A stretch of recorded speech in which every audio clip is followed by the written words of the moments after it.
Dios les bendiga, hermanos y hermanas de la Iglesia Evangélica Bíblica del Inca y también de otras iglesias hermanas que nos siguen a través de esta red social. Bienvenidos y bienvenidas a este último domingo del mes de mayo del año 2022. El día de hoy cerramos la serie Dineros que Matan, para lo cual hemos invitado al pastor Pablo Poveda, quien va a compartir la palabra de Dios con nosotros. Como todos los domingos, empezamos este día con el espacio para los niños y niñas. Si hay niños y niñas en casa, llámenlos para que puedan sumarse a este servicio, a este espacio para ellos. Tendremos una alabanza y después la palabra del Señor. Bienvenidos y bienvenidas a este culto virtual. Qué lindo encontrarnos el día de hoy. Hoy será nuestro último domingo de A Mover Nuestro Corazón, esta serie que tiene que ver con nuestra palabra mágica. ¿La recuerdan? Es la palabra que viene del corazón, misericordia. Pero ahora vamos a ver, adivinemos, ¿con quién debemos ser misericordiosos?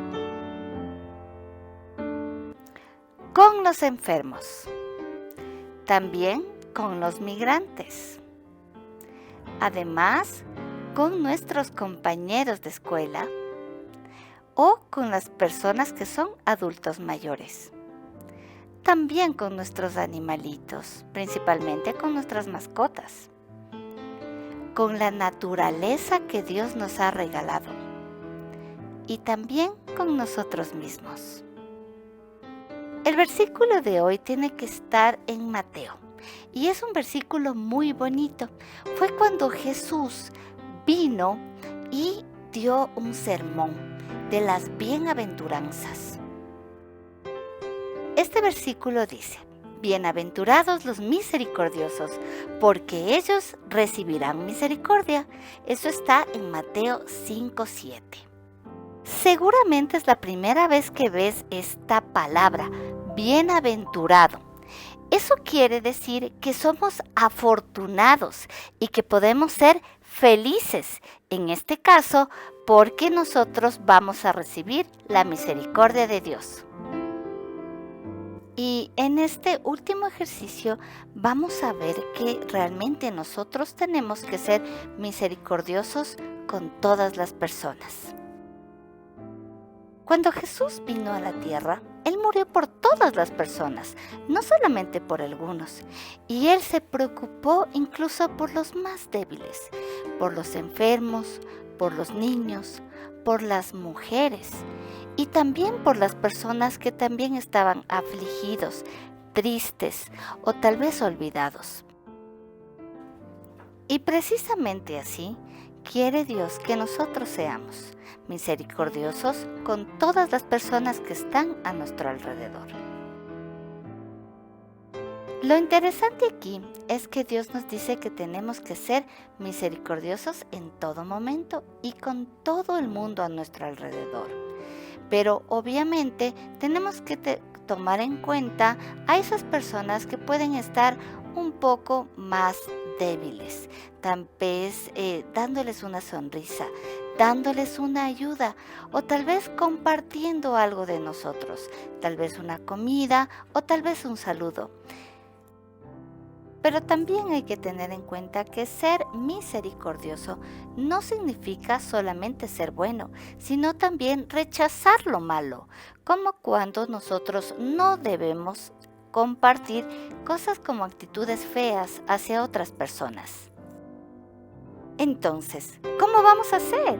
Pues así, misericordiosos, ayudando al resto, preocupándonos de nuestros animales y también de la naturaleza, sirviendo al resto y mostrándoles nuestro corazón lleno de misericordia. Y aquí tenemos nuestra última hoja de trabajo de esta serie que se llama Misericordia con Todos. Y aquí hay una pregunta: ¿por qué es importante ser misericordioso? Escribe o dibuja la respuesta que tú crees. Que tengas una linda semana. Adiós. Aunque soy niña, quiero contarles que tengo un Dios que es poderoso, siempre me cuida, es amoroso.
Saludos, preciosa comunidad digital de la Iglesia Evangélica Bíblica en el Inca. Reciban mi abrazo virtual todos y cada uno quienes nos sintonizan el día de hoy. Es mi anhelo y oración que el Señor nos hable con poder. Quiero agradecer al pastor Yesiel Carvajal por esta invitación que me honra y me compromete. Es un privilegio para mí compartir con ustedes este tiempo. La serie de reflexiones que me toca cerrar ahora es de mucha importancia para nuestra vida. La forma como manejamos el dinero, nuestra actitud hacia él, la manera como lo adquirimos, solo es un reflejo externo de lo que llevamos muy adentro en nuestra espiritualidad. Es un tema muy importante en la Biblia. Solamente como una muestra, recordemos que en el pasaje titulado El juicio a las naciones, reseñada en el Evangelio según San Mateo, capítulo 25, versos 31 al 46, el juez supremo, el Señor Jesús, utiliza un criterio administrativo para separar las ovejas de las cabras.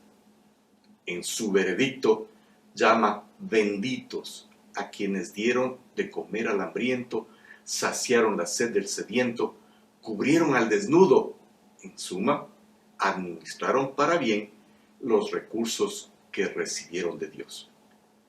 Si la forma como manejamos los recursos materiales influye aún en el destino eterno de los hombres y mujeres, el tema propuesto para este mes de mayo en esta comunidad virtual es no solo pertinente, sino de importancia crucial. En el libro de los Hechos de los Apóstoles se registró una historia que refleja a cabalidad el título de la serie, Dineros que matan. La historia que vamos a leer en los primeros versos del capítulo 5 de Hechos debería tener este título en nuestras Biblias.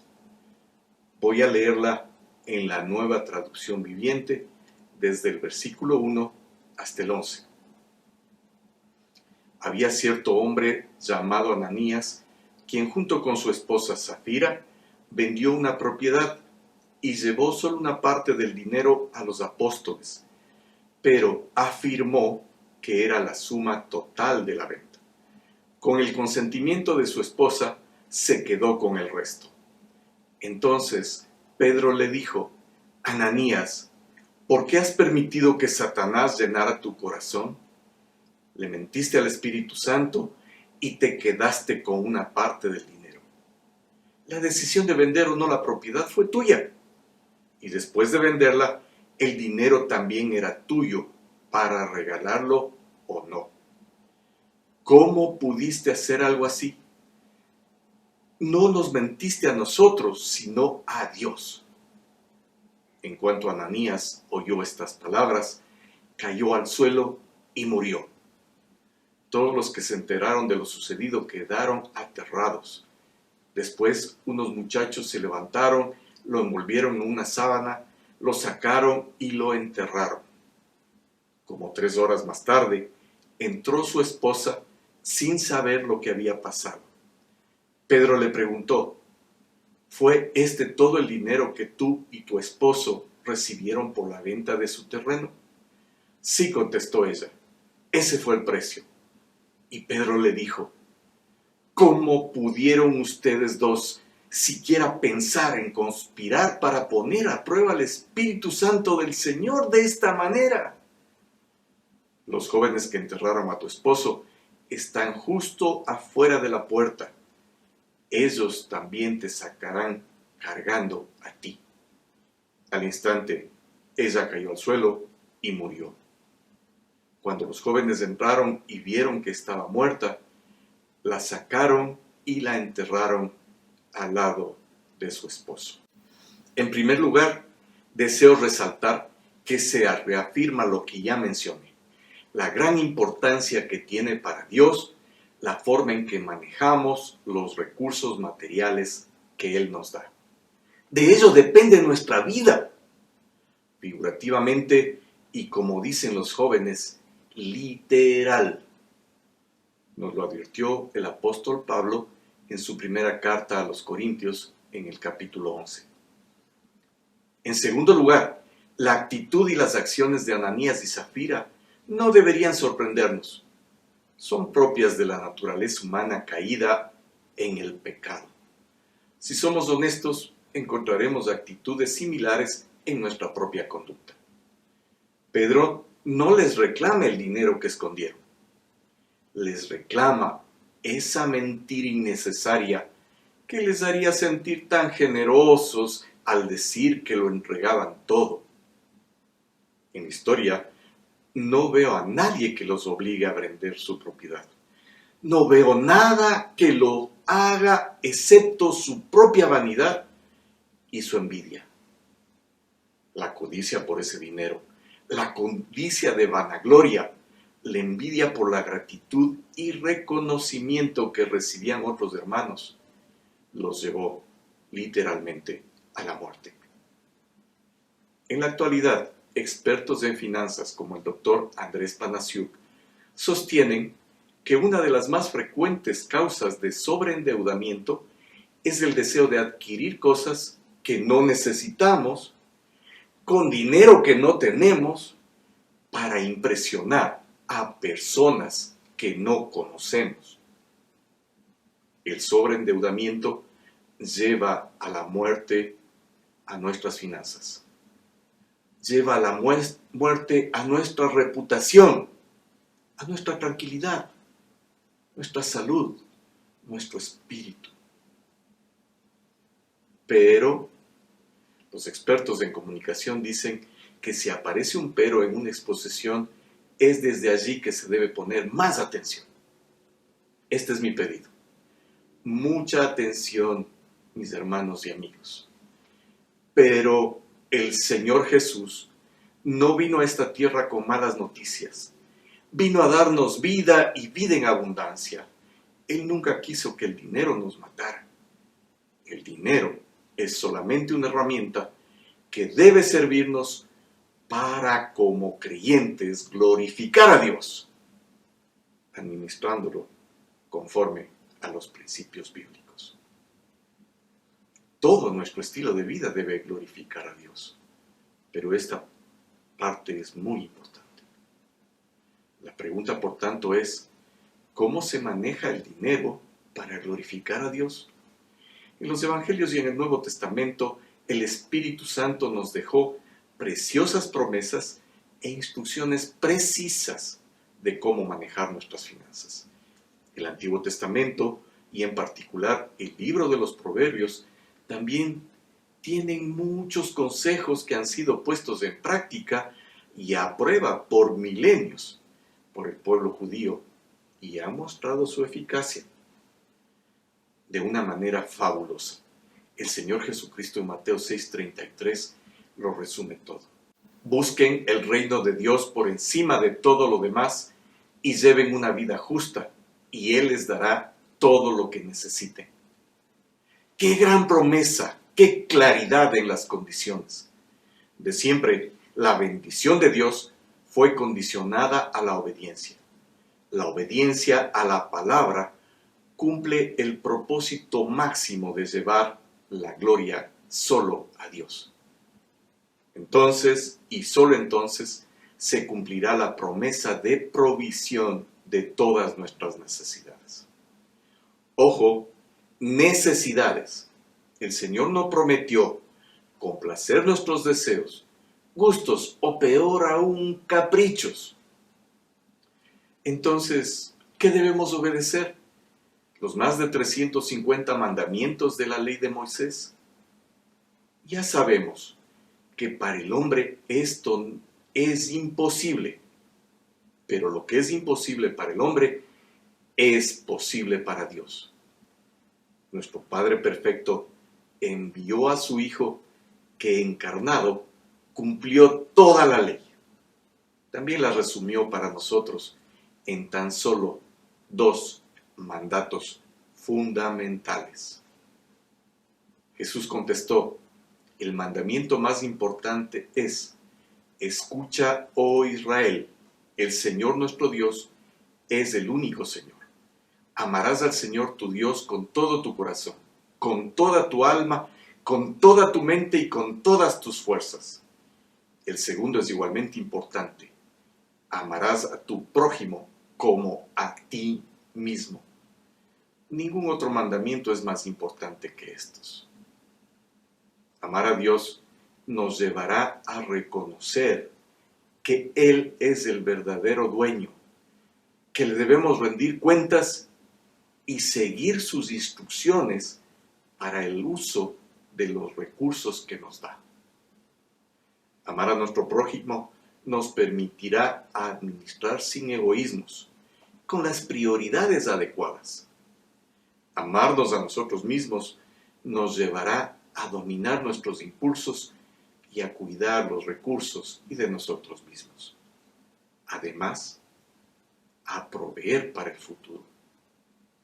En estas pocas líneas se incluyen los principios eternos del manejo del dinero a la manera de Dios. Veamos en detalle algunos de estos principios en el contexto inmediato anterior a la historia de Ananías y Zafira. Vamos al capítulo 4 de Hechos y los versos del 32 al 36. Todos los creyentes estaban unidos de corazón y en espíritu. Consideraban que sus posesiones no eran propias, así que compartían todo lo que tenían. Los apóstoles daban testimonio con poder de la resurrección del Señor Jesús, y la gran bendición de Dios estaba sobre todos ellos. No había necesitado entre ellos, porque los que tenían terrenos o casas los vendían, y llevaban el dinero a los apóstoles para que ellos lo dieran a los que pasaban necesidad. Por ejemplo, había un tal José, a quien los apóstoles le pusieron el sobrenombre de Bernabé, que quiere decir hijo de ánimo. Él pertenecía a la tribu de Leví y era oriundo de la isla de Chipre. Vendió un campo que tenía y llevó el dinero a los apóstoles. En primer lugar, notemos que los creyentes estaban unidos de corazón y en espíritu. Esto nos habla del principio del amor que tendrá luego su aplicación en el compartir y su consecuencia en el hecho mencionado que no había necesitados entre ellos. Surge la pregunta, ¿por qué es necesario el amor en la administración del dinero? Solo al vivir en amor se pueden aplicar las prioridades correctas a los destinos del dinero. Solo con verdadero amor podemos dar a Dios con alegría a través de la iglesia y a través de los necesitados. En segundo lugar, y ya lo hemos señalado, estos creyentes tenían muy claro que no eran los verdaderos dueños de los bienes a su cargo. El verdadero dueño es Dios. Lo es por derecho de creación. Él nos ha confiado para su administración lo que Él nos da. Ciertamente para nuestro sustento y de nuestra familia, pero también para usarlos en lo que Él así lo disponga. Se menciona también que no había necesitados entre ellos. Esto nos muestra el amor en acción, así como la percepción clara de que el Señor quiere que mantengamos nuestras necesidades satisfechas, no nuestros deseos o nuestros gustos. También esto se reafirma en otros pasajes. Es el principio del contentamiento. El contentamiento no es conformismo, de ninguna manera. En su tercera carta, el apóstol Juan desea a su discípulo que sea prosperado en todo, es decir, que mejore en todas las áreas de su vida, por supuesto en la económica. Amado, yo deseo que tú seas prosperado en todas las cosas y que tengas salud, así como prospera tu alma. Tome esta promesa para usted. Póngale su nombre imprímala para pegarla en el refrigerador, atesórela en su corazón. Pero recuerde que tiene una condición, que su alma prospere. Regresando al principio, el contentamiento es gratitud. Contentamiento es alegrarse en la posición económica que el Señor nos ha colocado para no querer vivir gastando lo que no tenemos. Al pecar mintiendo, Ananías y Zafira violaron el principio de integridad. Delante de Dios no basta ser honesto, es necesario ser íntegro, que es sinónimo de completo. Ser íntegro es vivir lo que se cree, hacer lo que se dice y comportarse igual frente a la gente como en privado. El reconocido evangelista, el doctor Luis Palau, decía: en lo secreto está el secreto. ¿Cuántos por querer engañar a otros, por querer engañar a Dios, terminan engañándose a sí mismos y en destrucción? Ananías y Zafira terminaron muertos. ¿Cuántos por desear ganancias fáciles eluden el dar a César lo que es de César y a Dios lo que es de Dios? En nuestro tiempo lo hacen dejando de pagar impuestos, perjudican al gobierno y al pueblo. Dejando de diezmar y ofrendar, perjudican a los siervos y al pueblo de Dios. La mención que se hace de Bernabé me dice mucho, pues él es un ejemplo de dependencia del Espíritu Santo. Lo vemos desde su mismo nombre, hijo de ánimo o hijo de consolación, como traduce Reina Valera. Lo vemos también cuando respalda a Saulo de Tarso en su transición a ser el apóstol Pablo. Nos muestra también en su obediencia al emprender con Pablo su primer viaje misionero. El Espíritu Santo de Dios nos ha dado dones. Quiere producir su fruto en nosotros y llenarnos si decidimos andar con Él. Como ustedes conocen, el Espíritu Santo, el fruto del Espíritu, incluye el amor, la paciencia, el dominio propio, que también entran en juego en tratándose de la administración del dinero a la manera de Dios. La paciencia diligente que nos lleva a alejarnos de los dineros fáciles o rápidos sin dejar de esforzarnos y de hacer nuestra parte al ahorrar, por ejemplo. La paciencia diligente lleva al emprendedor a empezar pequeño y en lo que conoce bien, antes que a endeudarse para soñar en grandezas que están fuera de su alcance. El dominio propio que nos ayuda cuando se trata a no comprar impulsivamente. Nos permite también preferir cubrir nuestras necesidades a satisfacer nuestros caprichos. Dominio propio también es orden y previsión en los asuntos financieros. Para adentrarnos en una conclusión, quiero invitarles una vez más al capítulo 4 de Hechos, desde el verso 29. Noten que estos versos están inmediatamente antes que los que ya hemos leído. Y ahora, oh Señor, escucha sus amenazas y danos a nosotros, tus siervos, mucho valor al predicar tu palabra. Extiende tu mano con poder sanador, que se hagan señales milagrosas y maravillas por medio del nombre de tu santo siervo Jesús.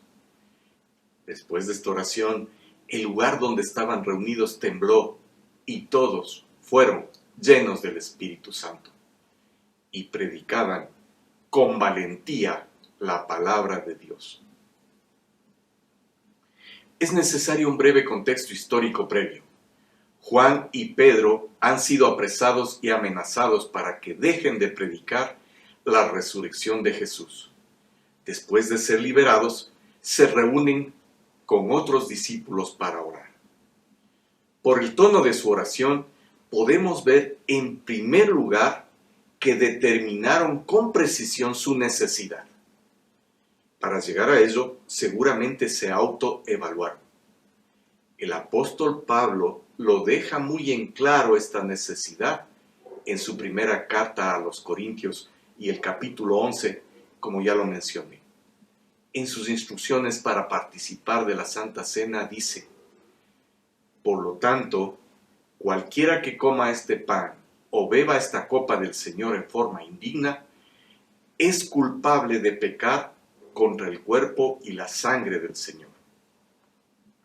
Por esta razón, cada uno debería examinarse a sí mismo antes de comer el pan y beber de la copa. Pues si alguno come el pan y bebe de la copa sin honrar el cuerpo de Cristo, come y bebe el juicio de Dios sobre sí mismo. Esa es la razón por la que muchos de ustedes son débiles y están enfermos y incluso algunos han muerto. Si nos examináramos a nosotros mismos, Dios no nos juzgaría de esa manera. Sin embargo, cuando el Señor nos juzga, nos está disciplinando para que no seamos condenados junto con el mundo. Me dice mucho la aterradora última frase del verso 30, muy en línea con nuestro tema. En el área económico-financiera hay al menos dos asuntos personales que debemos examinar.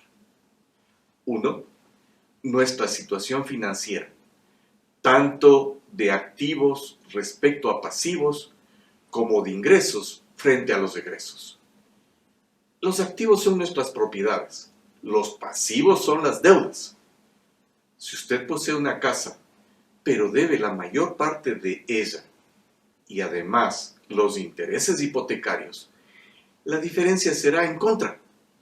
Usted tendrá un patrimonio negativo.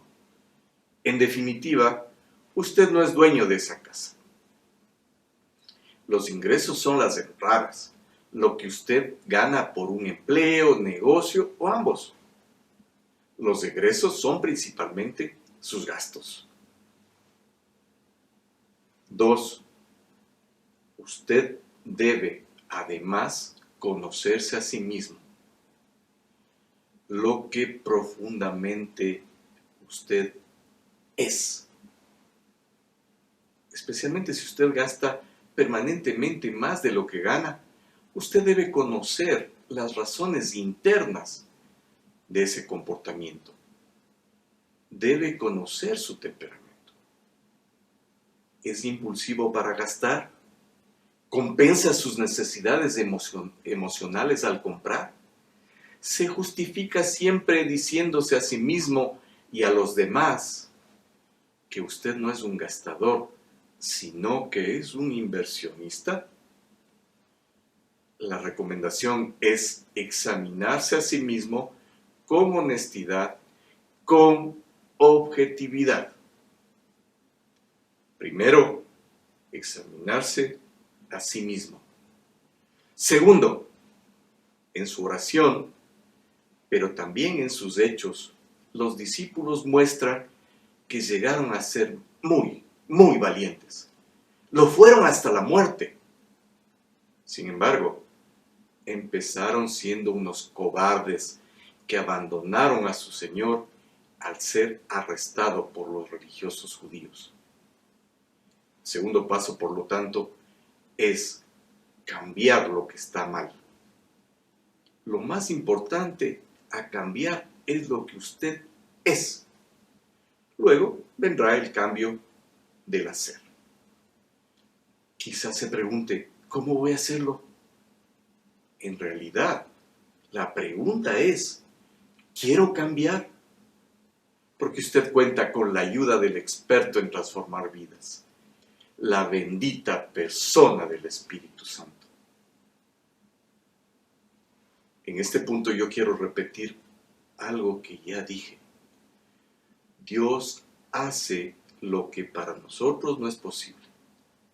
Si lo piensan con cuidado, esta realidad implica también que el Señor no hará lo que a nosotros nos corresponde.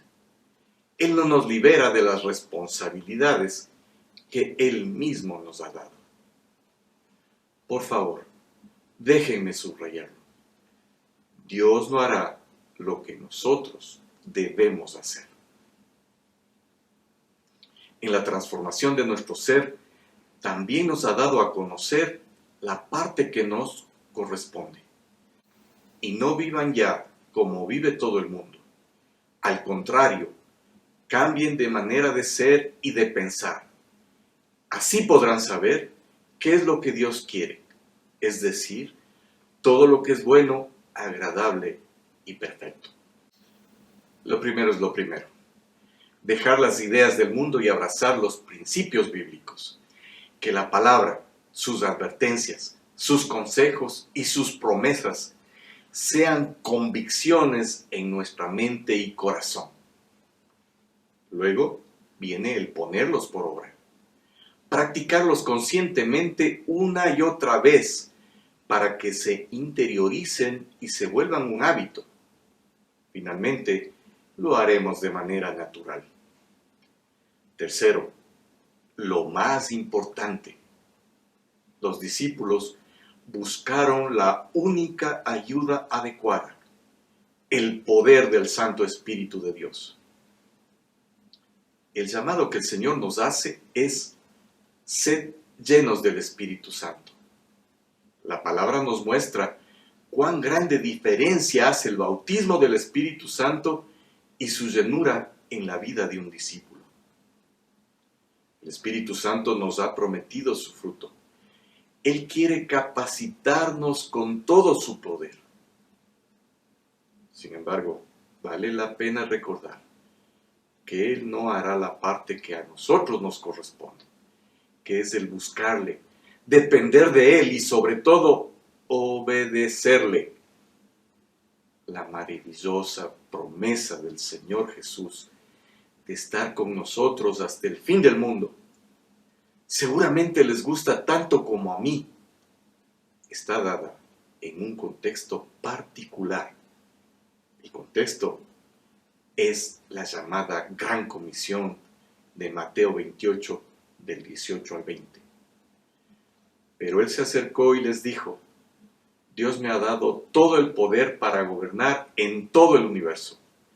Ustedes vayan y hagan más discípulos míos en todos los países de la tierra. Bautícenlos en el nombre del Padre, del Hijo y del Espíritu Santo. Enséñenles a obedecer todo lo que yo les he enseñado. Yo estaré siempre con ustedes hasta el fin del mundo. Usted, mi hermano, mi amigo, ¿quiere ser prosperado en todo como lo promete 3 de Juan 2? Entonces, sea un verdadero discípulo de Cristo. Un discípulo no es un ángel, un ser humano perfecto, ni siquiera es un siervo ordenado. Un discípulo es un creyente que aprende de su maestro, que practica lo aprendido aún en el manejo del dinero, que sigue a Jesús por donde Él quiera llevarlo.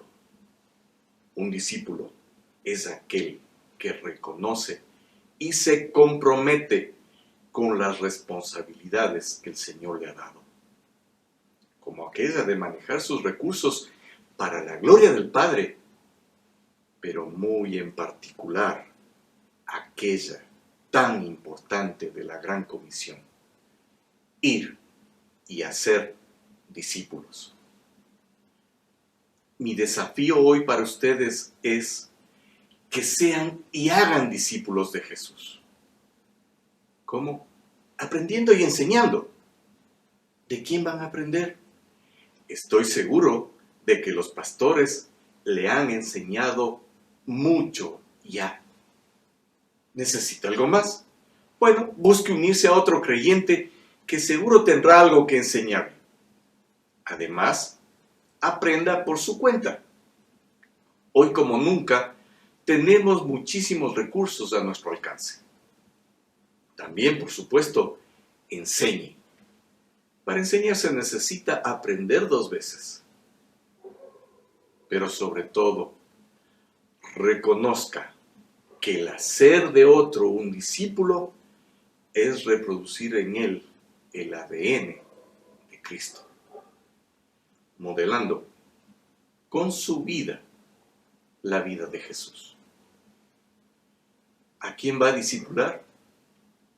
En primer lugar, a sus más queridos, a sus hijos, a sus familiares más cercanos. También a aquellos que están cerca de usted, pero lejos de Dios. Orando por ellos, estableciendo una relación cercana y sincera que le permita modelar la vida de Cristo frente a ellos. Que miren, por supuesto, que usted maneja su dinero conforme a los principios bíblicos. ¿Cómo empezar? Cambiando nuestra manera de pensar, relacionándonos muy intencionalmente con un propósito eterno en mente siempre: el hacer de la otra persona un discípulo del Señor Jesús. Oremos. Gracias, Señor, porque en tu palabra siempre nos das una verdad que nos santifica, una verdad que nos separa para ti y que nos permite cada día mejorar en todo sentido. Gracias por enseñarnos cómo manejar nuestro dinero, cómo glorificarte, oh Padre, aún en nuestra economía, cómo glorificarte cumpliendo el único encargo que nos diste: ir y hacer discípulos en todas las naciones. Gracias, Señor, por este día. Te pido, Señor, además, que envíes a tu Santo Espíritu para llenarnos de poder para cumplir lo que tú nos desafías hoy. En el nombre de Jesús. Amén. Que el Señor les bendiga, mis hermanos. Gracias a Dios por su palabra. Gracias al pastor Pablo Poveda por haber compartido la misma. Que los principios que hemos visto durante este mes los asumamos como personas, como familias, y vivamos así de manera correcta en el manejo del dinero. Quiero recordarles algo muy importante al cerrar este domingo. El próximo domingo nuestra iglesia cumplirá 27 años de estar comprometidos con el reino de Dios. Todo el mes de junio estaremos celebrando el aniversario con programas especiales, presenciales y también digitales. Desde ya les invitamos y les extendemos la más cordial convocatoria. En este momento en su pantalla aparece el número de cuenta al cual usted puede transferir, depositar también su ofrenda, su diezmo al Señor para sumarse a esta causa. Usted puede verlo, puede anotarlo y así ser parte también del ministerio que en Ecuador y desde el Ecuador hacemos como Iglesia Evangélica Bíblica en el Inca. Dios les bendiga, muy buena semana y les esperamos para el próximo domingo empezar el 27 aniversario de nuestra amada iglesia. Bendiciones.